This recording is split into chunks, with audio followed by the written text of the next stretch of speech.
Hello বন্ধুরা, আজকে এই বাড়িটাতে পাইপ লাইনের রিপেয়ারিংয়ের কাজে এসেছি। কী কাজ আছে আপনাদেরকে ভিতরে যে দেখাচ্ছি। তো আজকে এই বাড়িতে কাজের প্রবলেম হচ্ছে কনসিল স্টপ কপে যে গোড়াটা আছে ইনার পাটে এটাতে জল বেরিয়ে যাচ্ছে। তো এটা কী করে বন্ধ করা যায়, কী করে বাগানো যায় সেটাই আজকে দেখাবো আপনাদেরকে। তো সবচেয়ে প্রথম আমি এটাকে খুলে নেবো,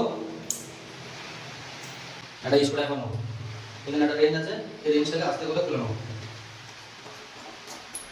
এটাকে হাতে করে টান দিয়ে চলে আসবে। এরপর আমি এটাকে আস্তে করে বাটন নেবো, এটাকে হাতে করে ঘুরিয়ে খুলে নেবো প্রথমে। এরপর আমি একটা রেঞ্জ নেবো, প্রথমে রেঞ্জটা দিয়ে আমি এটা খুলে নেবো, আস্তে করে এটা বেরিয়ে যাবে।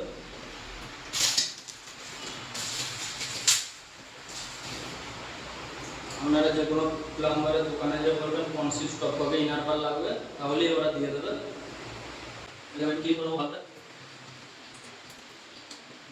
এরপর এটা আমি লাগবো।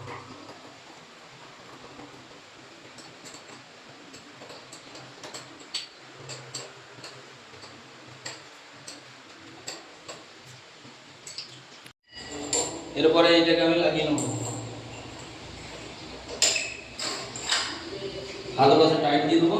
এই যে বাটিটা আছে এই বাটিটাকে এইভাবে ঘুরিয়ে নেবো।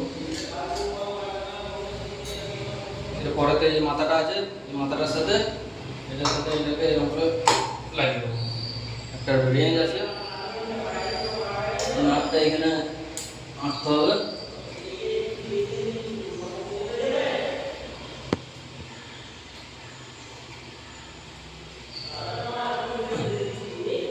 লাস্টে এটাকে আমি ঢাকা দিয়ে দেবো।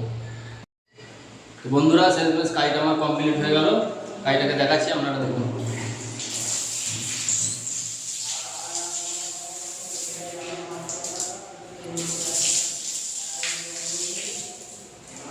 কাজটি ভালো লাগলে একটি লাইক করে দেবেন।